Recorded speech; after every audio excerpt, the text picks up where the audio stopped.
بسم الله الرحمن الرحیم. بازم به ادامه لکچر دوم ما دو موضوعات دیگه که در لکچر ما هستن کنستراکتر، دیستراکتر and static properties and methods که در لکچر پیش کور نشدن، در ویدیو پیش البته. خب قسمی که ما اینجا در پرسن کلاس پس میایم در پرسن کلاس آمدیم و این پراپرتی ها را که ما ست کردیم توسط مختلف ست متد ها بودن، set name, set nation and set get age به ترتیب این متد ها استفاده کردیم.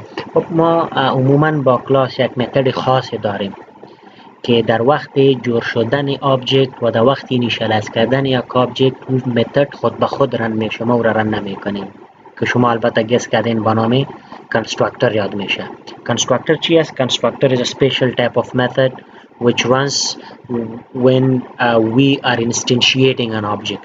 وقتی که دیجا ما یک آبجکت جور میکنیم، دی وقت اگر شما ببینین ما نام کلاس ذکر میکنیم که این نام کلاس با دو قوسا چی میکنه؟ کنستراکتر کلاس کال میکنه. همزمان وقتی که آبجکت جور میشه با نیو کیورد میموری برش اینیشیالایز میشه، اساین میشه، در وقت اینیشیالایزیشن ای آبجکت کلاس چی میشه؟ کنستراکتر ای کلاس کال میشه. کنستراکتر شما البته میفهمین، دیدین که شما خوانده باشین شاید که کنستراکتر عبارت از اون متد یک کلاس است که چند خاصیت داره. اول خاصیتش یک قسمی که ما گفتم که وقتی که ما آبجکت کلاس جور میکنیم دو وقت اتوماتیکلی کال میشه. دوم خاصیتش چی است که نام کلاس واره می باشه. سوم خاصیتش که کدام ریترن تایپ نداره. این چیزا هستن که شما در سی پلاس پلاس و در جاوا در جای یاد گرفتین. در پی اچ پی یک کم متفاوت تر است. این دو گپش صدق میکنه که کنستراکتر وقتی کال میشه وقتی که ما چی میکنیم؟ این آبجکت کلاس جور میکنیم، یعنی که دی وقت جایی که ما آبجکت کلاس جور میکنیم کنستراکتر کلاس کال میشه.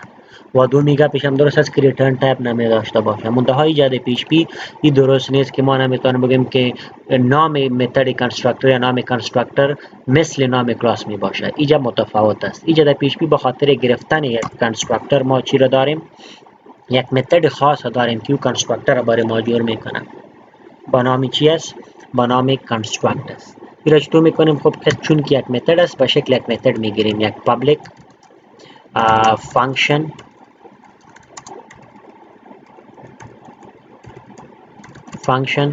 and then normally ما چی باید میکردیم که اگر میخواستیم کنستراکتر بگیریم خود نام کلاس رو باید میگرفتیم به ترتیب. This is the normal way of declaring a constructor, creating a constructor. درست است؟ مگه میجه در پی اچ پی در اوایل پی اچ پی وقتی که در اوایل پی اچ پی آبجکت اورینتد شد this was the way that they followed. با همین طریقه انجام میشد. مگه مالی ای اوورراید شده و به خاطر گرفتن کنستراکتر ما یک متد خاص داریم با نام دبل اندرسکور، یک اندرسکور، دو اندرسکور. اگر ببینید دبل اندرسکور شد و بعدا ما نوشته میکنیم کنستراکت. این متد است که چی میکنه؟ کنستراکتر برای ما جور میکنه. و شما هم باید اگزکتلی همین قسم نوشته کنین. این یوزر دیفاین نیست که از طرف ما باشه. This is a standard from or defined by the PHP. توسط PHP object oriented PHP define شده که کنستراکتر به شکل گرفته میشه در PHP. درست است؟ دیگه شما میفهمید کنستراکتر چی وقت کال میشه؟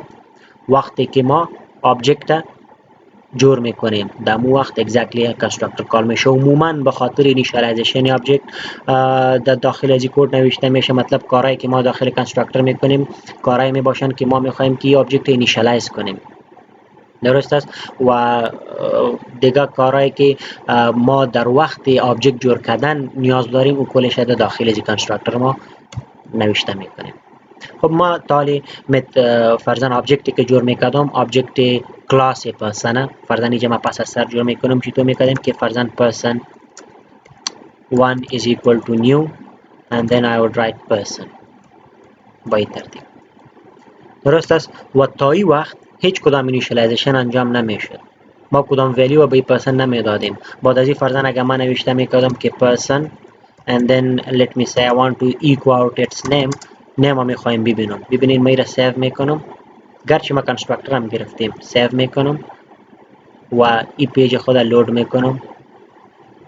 undefined variable person شاید غلط نوشته کردیم person and the person is included then what is the problem. خب ای پرسن که از آبجکت که ما جور کردیم پرسن نیست بلکه پرسن وان است. save and now refresh it. you will see absolutely nothing. هیچ چیز نمیبینید به خاطر که آبجکت جور میشه مگه آبجکت اینیشالایز نمیشه. کانستراکتر که گرفتیم او خالی کانستراکتر است. در این کانستراکتر ما میتونیم پارامترایز کانستراکتر بگیریم، وریوا را برش روان کنیم. وقتی که آبجکت ما جور میکنیم فرضاً ما اینجا برش میخوایم بگوییم که پرسنی که میخوای جور کنی او علی است، فرضاً عمرش 12 است و نشنالیتیش افغان است. درست است به این ترتیب. و بعدا ما میگم که فرضاً دلار آف پرسن 2 دوم شخص میخوایم جور کنم مساوی میشه به نیو پرسن. این نفر که است نامش احمد است، عمرش فرضاً 17 است و نشنالیتیش افغان است. به این ترتیب درست است. حالا ببینین اگر ما این را به می قسم سیو میکنم رن میکنم it will won't work. most probably it will throw an error. بگم error نداد it won't work به خاطر ازی که با این structure ما کدام کنستراکتر ندارم که از ما سی ویلیو بگیره و او را اساین کنم و بعدا ما او نامش اکسس کرده بتانم. درست است. باز ما چی کرده میتونیم این کنستراکتر ما پارامترایز کنستراکتر جور میکنیم. قسمی که در متد در پارامتر ما ویلیو را میکنیم ما گفته میتونم که فرضاً dollar of name and then dollar of age for the age and then dollar of nation for the nationality. صحیح شد. حالا داخل از چی میخوایم کنم هر پراپرتی را نظر به پارامتر اینیشالایز کنم و این عموم نورم پرکتیس است که ما پیش میکنیم reference to the instance of this class and then name پراپرتی را میخوایم آسان کنم با ویلیوی که در variable name روان کردیم. this is a variable name and this is the property of this class. با می ترتیب this and then I want to assign the age property by the age variable. At this nationality property arrow sign nationality property را میخوایم assign کنم بچی توسط nation variable. به این ترتیب حالی سیو کنین ببینین ای را که من رن میکنم ما چون نام person 1 در index page echo کردیم I am seeing the name of the first person. اگر اینجا نام person 2 را ما echo میکنم فرضاً echo and then suppose I am saying that dollar of person 2 and then name of that person. save میکنم و را رن میکنم you will see the name of the second person احمد. درست است. به این ترتیب ما میتونیم در PHP کنستراکتر بگیریم توسط dollar of underscore underscore construct method. با می شکل وقتی که بخواین destructor بگیرین you can define it using a method called destruct. و میفهمیم کنستراکتر وقتی کال میشه وقتی که ما چی را جور میکنیم وقتی که ما اینستنس یا یک آبجکت یا کلاس را جور میکنیم در می وقت کنستراکتر کال میشه. دیستراکتر وقتی کال میشه که این آبجکت کار خود خلاص میکنه بعد از وقتی که آبجکت استفاده نمیشه. مطلب این آبجکت ما جور کردیم اینجا استفاده کردیم بعد از اینکه در هیچ جای پایین این آبجکت استفاده نشده بعد از این آبجکت از بین میره دیستراکت میشه.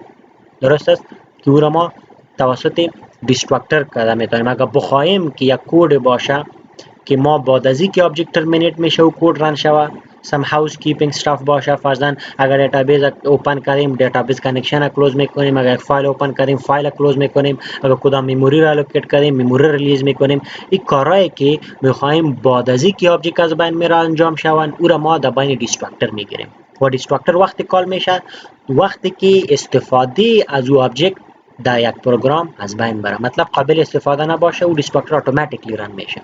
چطور جور میکنیم دیستراکتر؟ همه قسم پابلیک چون یک متد است function and then we say double underscore destruct به این ترتیب و بعدا body destructor. اینجا مکارای ما میکنیم که میخوایم بعد از اینکه آبجکت از بین میره وارن شود. فرضاً ما به خاطر این اینجا ایکو میکنم که destructor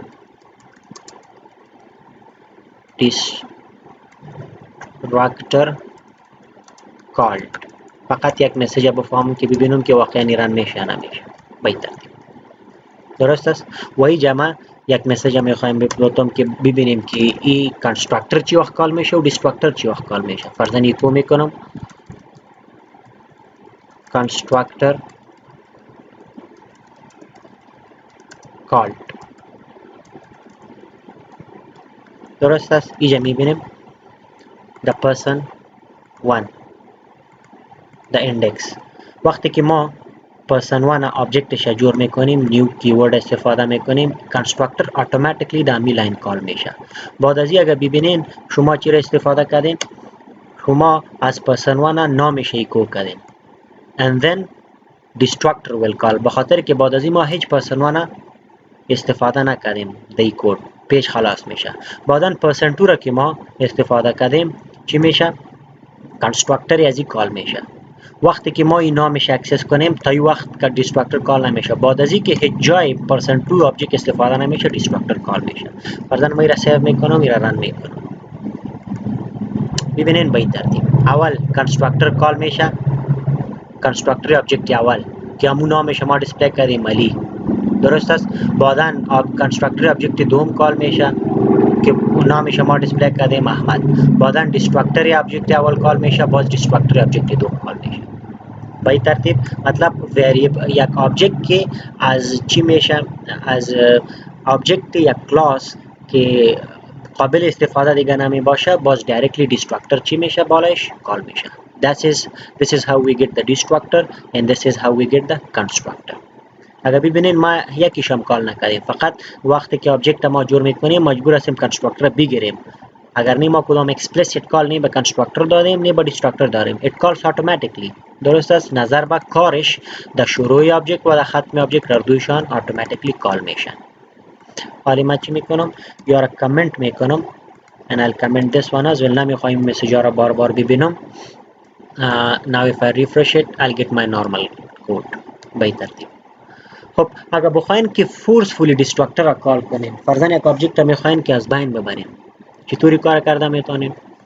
ما اینجا در PHP یک متد داریم که او دیسترکتور را کال میکنه یا که آبجکت از بین میبره. آبجکت از بین میره البته که دیسترکتور اتوماتیکلی کال میشه.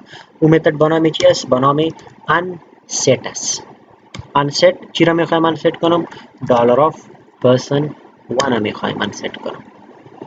ببینین اول ما person 1 که ساختیم باز نامش اکسس کردیم بعد از او را unset کردیم. این را ما سیو میکنم ریفرش میکنم. You won't see any difference. فرق معلوم نمیشه براتون به خاطر ازی که ما که اول person 1 جور کردم یک پراپرتی یک کارایی که میخواستم به او انجام بدم متد هر چیزی که اکسس میکردم کردم بعد از او unset کردم بعد از او ما جای استفاده نکردیم so it's okay که دیسترکتور کال میشه و از بین میره.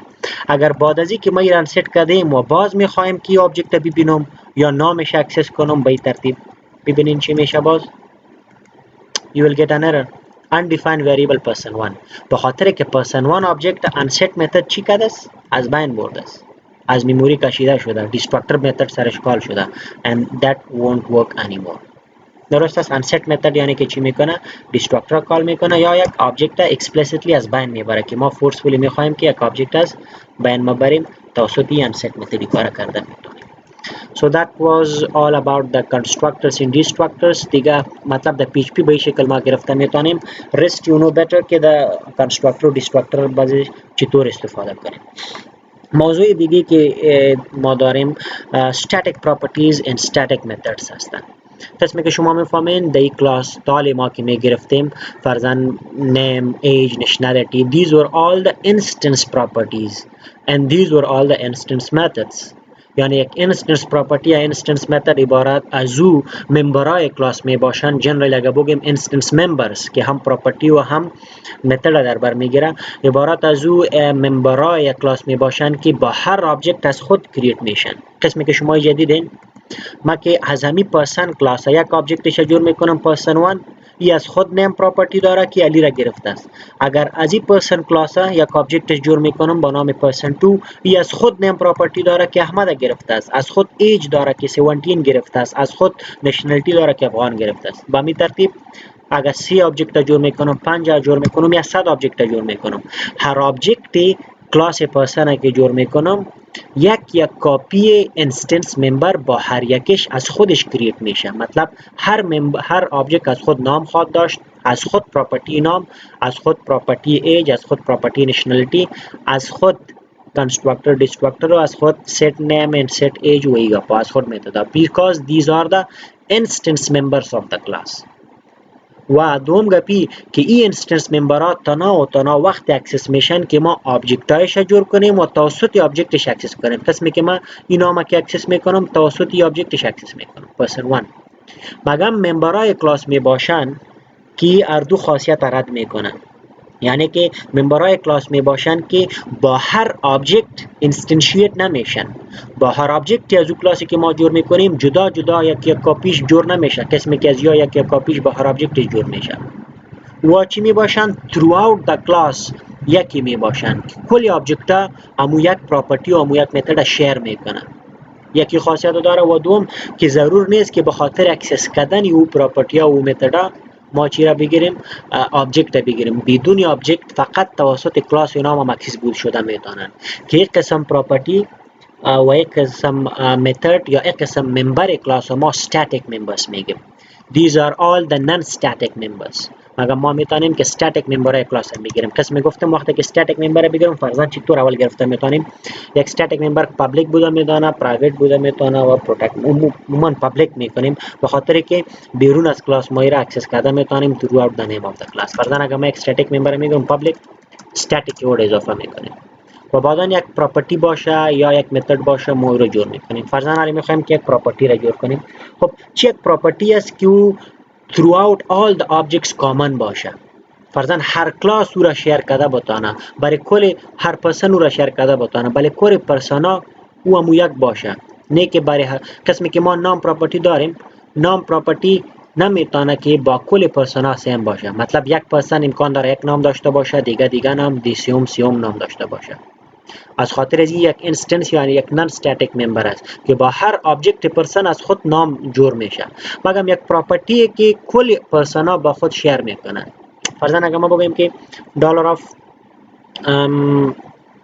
درایوینگ ایج، درست است؟ شما ببینید درایوینگ ایج چی است؟ یک پراپرتی است که هر پرسن که باشه و نشنالیتیش فرضاً نظر به امو کشور باشه سیم می باشه. اگر پرسن 1 باشه برزیو اگر درایوینگ ایج 18 است که در 18 سالگی میتونه موتور رانی کنه، برای پرسن 2 هم 18 است، برای پرسن 3 هم 18 است. یک قسم پراپرتی ها را نیاز نداریم که با هر آبجکت از خود جدا جدا جور کنیم. every object of this class can share the same property and the same value. That's why we take it as static. static خاصیت داره.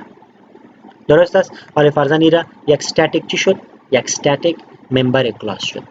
و دوم گپی که زدم که میتونیم بدون از اینکه آبجکت کلاس را جور کنیم هم اکسس کنیم. چطور یعنی ما میتونم که بگویم که اینجا فرضاً ما این آبجکت ها را مکملا چی میکنم؟ کامنت میکنم. هیچ آبجکت پرسن اینجا وجود نداره. ببینید سیو میکنم و این پیج ما ریفرش میکنم، هیچ چیزی وجود نداره. حالا اینجا میخوایم که static member از کلاس بدون آبجکت هم اکسس کنم. چطور کار میتونم؟ توسط نام کلاس. نام کلاس ما چی است؟ خب ما میخوایم ریکو کنم. نام کلاس ما پرسن است.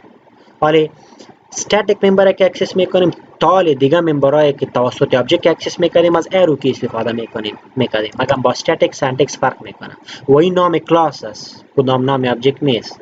تا آبجکت وجود نداره. ما چی میکنیم؟ یک کالن، دو کالن، دبل کالن میمانیم، بعدن پراپرتی استاتیک یا ممبر استاتیک کلاس ذکر میکنیم که در حالت چی است؟ درایوینگ ایج است.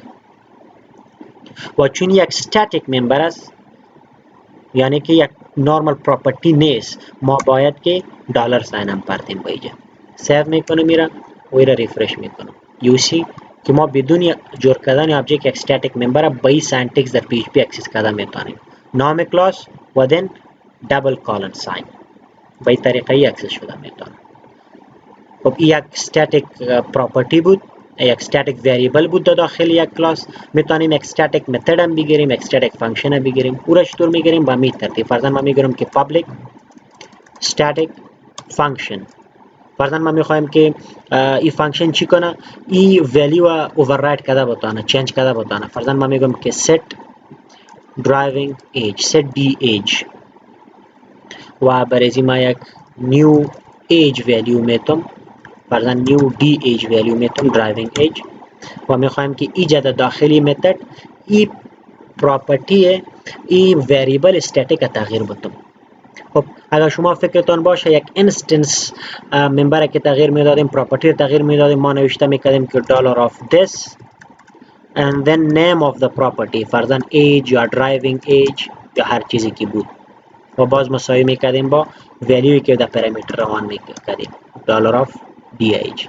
مگم ای با static ممبر ها صدق نمیکنه. وقتی که میخوایم یک static ممبر اکسس کنیم در داخل کلاس، بیرون از کلاس نه، قسمی که در داخل کلاس ما یک ممبر پراپرتی کلاس اکسس میکنیم توسط دیس کیورد، در داخل کلاس وقتی یک static ممبر اکسس میکنیم باز از یک کیورد سلف استفاده میکنیم و دبل کالن میندازیم از بجای arrow key.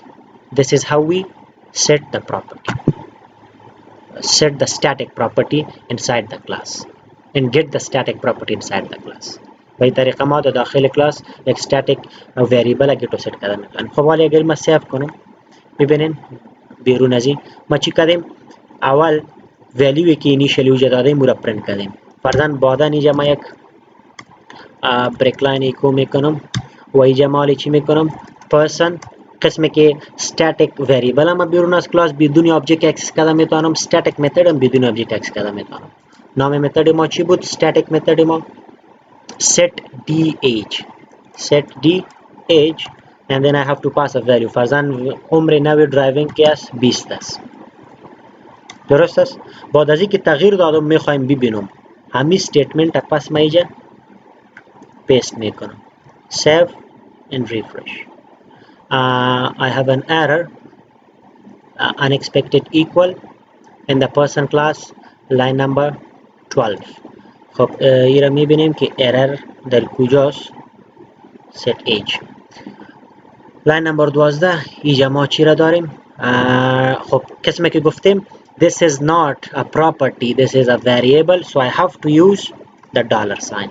dollar sign با static member ما استفاده میکنیم مگم با property ها ما استفاده نمیکنیم. now let me save it and refresh. now you see اولا که پیش از اینکه ما این متد کال کنم static فانکشن کال کنم ما default value که به static member داده میره اکسس کردیم 18 نشان میده. بعد از اون ما static method کال کردیم توسط نام کلاس چی را برای ما نشان میده 20 سیت کردیم و بعد از اون که ما همون ولیو ریست کردیم مطلب اون ولیو اوورراید شده و بعد از این ولیوی که استفاده میشه و 20 است. This is how we use static variables and static functions inside a class. خب این باز ضرور نیست که تنها ما چی کنیم توسط static member و تنها توسط name of the class ما static member ها را static variable و static function اکسس کنم. ما ایرا توسط یک member method هم ایرا اکسس کرده میتونم. فرضاً اگه شما میگین که public and suppose function you are saying that get driving age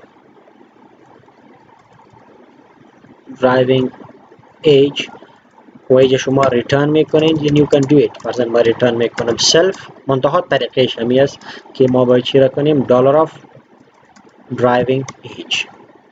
درست است؟ ولی وقتی که آبجکت ما جور کنم و توسط آبجکت متد کال میکنم it will still return me the driving age. مطلب بدون از اینکه ما به خاطر از اینکه یک ممبر فانکشن است این ممبر فانکشن با نام کلاس اکسس نمیشه این با دیگه فانکشن آواره دیگه متد آواره با آبجکت کال میشه. مطلب وقتی که ما پیشوار آبجکت داشته باشیم و بعدا این را کال میکنیم توسط این متد هم میتونم یک static member اکسس کنم.